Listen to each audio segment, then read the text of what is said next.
नमस्कार, आप देख रहे हैं द संकेत लाइव। मैं हूं तमन्ना। आज की खबर उत्तर प्रदेश की राजनीति के उस अंदरूनी तूफान से जुड़ी है जो अब सतह पर आ चुका है। योगी आदित्यनाथ और उनके अपने ही दल के बड़े नेताओं के बीच चल रही तनातनी अब छुपी हुई नहीं रही, बल्कि खुलकर सामने आने लगी है। पहले केशव प्रसाद मौर्य, फिर ब्रिजेश पाठक, फिर भूपेंद्र चौधरी और अब इस सूची में एक और बड़ा नाम जुड़ गया है, पंकज चौधरी, यानी बीजेपी के प्रदेश अध्यक्ष। सवाल ये है कि क्या योगी आदित्यनाथ अपनी ही पार्टी के भीतर एक के बाद एक मोर्चे खोलते जा रहे हैं और क्या बीजेपी यूपी के भीतर एक सिविल वॉर चल रहा है? चलिए पूरे मामले को विस्तार से समझते हैं। सबसे पहले बात उस खबर की जिसने राजनीतिक हलकों में हलचल मचा दी। एक रिपोर्ट के मुताबिक कानपुर में सीएसजेएमयू के रानी लक्ष्मीबाई प्रेक्षागृह में कानपुर बुंदेलखंड क्षेत्र के पदाधिकारियों की बैठक हुई। इस बैठक में बीजेपी प्रदेश अध्यक्ष पंकज चौधरी ने करीब 50 मिनट का भाषण दिया। इस पूरे 50 मिनट के भाषण में उन्होंने बार बार प्रधानमंत्री नरेंद्र मोदी की उपलब्धियों का जिक्र किया, मोदी सरकार की नीतियों, योजनाओं और नेतृत्व की जमकर तारीफ की। लेकिन इस पूरे भाषण में मुख्यमंत्री योगी आदित्यनाथ का नाम एक बार भी नहीं लिया। और मैंने ब्रज से यात्रा शुरू किया, पश्चिम गया, पश्चिम से फिर गोरखपुर, गोरखपुर से काशी, अवध और आज ये मेरा जो भारतीय जनता पार्टी का क्षेत्र होता है वो कानपुर क्षेत्र में आज मैं आया।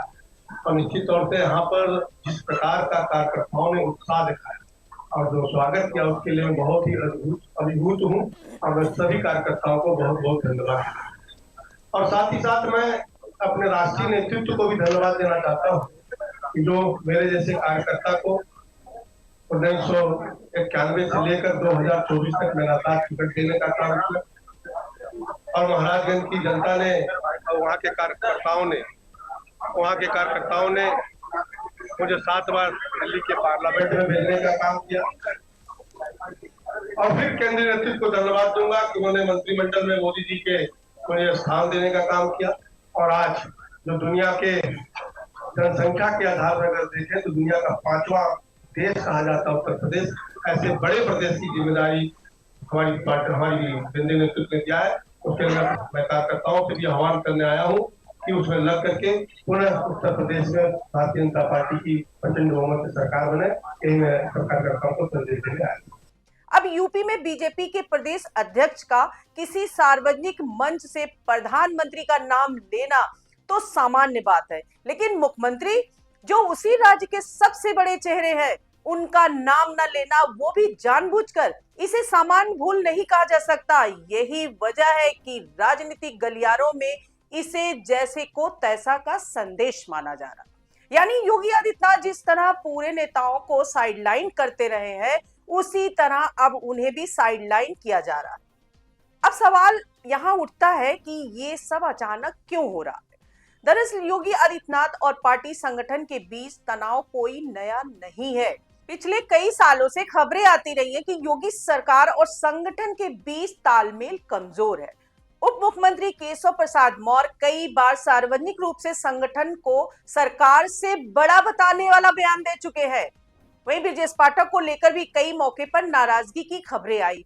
भूपेंद्र चौधरी के साथ भी मतभेद की चर्चाएं रही और अब जब खुद प्रदेश अध्यक्ष पंकज चौधरी का नाम इस सूची में जुड़ रहा है तो साफ है कि मामला गंभीर है। आलोचकों का कहना है कि योगी आदित्यनाथ अपनी अनुभवहीनता और सत्ता के चरम अहंकार में पूरी पार्टी को कमजोर कर रहे हैं। यहाँ एक साहित्यिक उदाहरण दिया जा रहा है। धर्मवीर भारती की पहली पत्नी कांता भारती का बहुचर्चित उपन्यास रेत की मछली, जिसमें मछली पानी के बिना रेत पर तड़पती है, ठीक उसी तरह बीजेपी यूपी आज शांति और सुकून के पानी के बिना रेत पर तड़पती हुई रेत की मछली बन चुकी है। यानी पार्टी अंदर से सूखती जा रही है क्योंकि आपसी विश्वास खत्म होता जा रहा है। अब बात करते हैं उस एयरपोर्ट प्रकरण की जिसने आग में घी डालने का काम किया। खबरों के मुताबिक जब गृह मंत्री अमित शाह यूपी आए तो एयरपोर्ट पर उनके स्वागत के लिए कुल 20 लोग मौजूद थे, लेकिन बीजेपी यूपी के प्रदेश अध्यक्ष पंकज चौधरी का नंबर स्वागत की कतार में 17वां था। यानी उनसे पहले चीफ सेक्रेटरी, डीजीपी और मुख्यमंत्री के प्रमुख सचिव संजय प्रसाद तक खड़े थे। अब आप सोचिए, पार्टी का प्रदेश अध्यक्ष और उसके सामने अफसरशाही की पूरी कतार। राजनीतिक तौर पर यह बहुत बड़ा संदेश देता है। सवाल उठता है कि क्या जानबूझकर संगठन को नीचा दिखाया गया?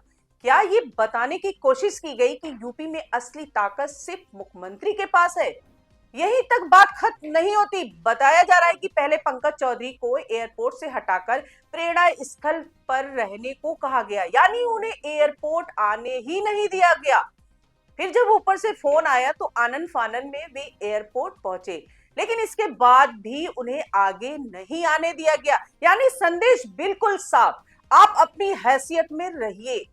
अब इस पूरे घटनाक्रम के बाद पंकज चौधरी का कानपुर वाला भाषण और ज्यादा मायने रखता है, जहां उन्होंने मोदी का नाम लिया लेकिन योगी का नहीं।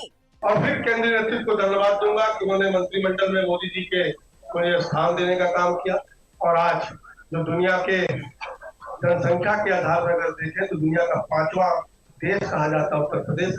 ऐसे बड़े प्रदेश की जिम्मेदारी हमारी पार्टी, हमारी केंद्रीय नेतृत्व ने दिया है। उसके लिए मैं कार्यकर्ताओं से भी आह्वान करने आया हूँ। यानी बिना कुछ बोले ही बहुत कुछ कह दिया। राजनीतिक भाषा में इसे साइलेंट रिवोल्ट कहा जा सकता है।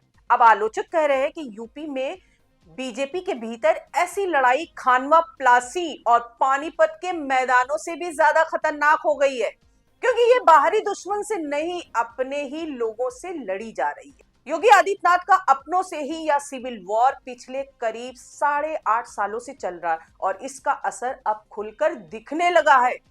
सवाल यह भी है कि अगर पार्टी के प्रदेश अध्यक्ष को इस तरह अपमानित महसूस कराया जाएगा तो संगठन कैसे मजबूत रहेगा? चुनाव कैसे लड़े जाएंगे? बूथ लेवल पर कार्यकर्ता किस मन से काम करेगा? क्योंकि कार्यकर्ता जब देखता है कि उसके सबसे बड़े संगठनात्मक नेता की इज्जत नहीं है तो उसका मनोबल टूटता है, और यही किसी भी पार्टी के लिए सबसे खतरनाक स्थिति होती है। अब एक और अहम पहलू, बार बार योगी आदित्यनाथ का नाम सरकारी विज्ञापनों से गायब होने की खबरें आती हैं। कभी किसी बड़े कार्यक्रम में मुख्यमंत्री की मौजूदगी का स्थान बदला जाता है, कभी किसी दूसरे नेता को आगे किया जाता है। सवाल यह है कि आखिर किसे क्या संदेश दिया जा रहा है? क्या यह अंदर खाने शक्ति प्रदर्शन है? क्या दिल्ली और लखनऊ के बीच खींचतान का असर है? या फिर योगी आदित्यनाथ खुद एक वन मैन शो की राजनीति करना चाहते हैं, जहां संगठन और सरकार दोनों उन्हीं के इर्द गिर्द घूमे?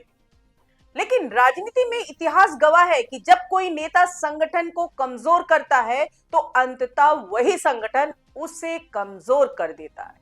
अब बड़ा सवाल यूपी में आखिर चल क्या रहा है? क्या बीजेपी 2 पावर सेंटर्स में बढ़ चुकी है, एक मोदी शाह और दूसरा योगी का? क्या आने वाले विधानसभा चुनाव से पहले नेतृत्व को लेकर अंदरूनी लड़ाई तेज हो गई है? और क्या पंकज चौधरी का यह कदम आने वाले बड़े राजनीतिक संकेतों की शुरुआत है? इन सवालों के जवाब आने वाले महीनों में मिलेगा, लेकिन इतना तो तय है कि यूपी बीजेपी के भीतर सब कुछ ठीक नहीं है और जो दरारें पहले पर्दे के पीछे थी अब वो मंच पर दिखने लगी है। अब आखिरी सवाल आपसे, क्या योगी आदित्यनाथ अपनी सख्त कार्यशैली के कारण पार्टी को मजबूत कर रहे हैं या अपने ही लोगों को दूर करके पार्टी को कमजोर कर रहे हैं? क्या पंकज चौधरी का नाम, योगी का नाम न लेना एक सामान्य संयोग है या सुनियोजित राजनीतिक संदेश? कमेंट में अपनी राय जरूर बताइए। वीडियो पसंद आए तो लाइक कीजिए, शेयर कीजिए और द संकेत लाइव को सब्सक्राइब जरूर कीजिए। आज के लिए इतना ही। नमस्कार दोस्तों।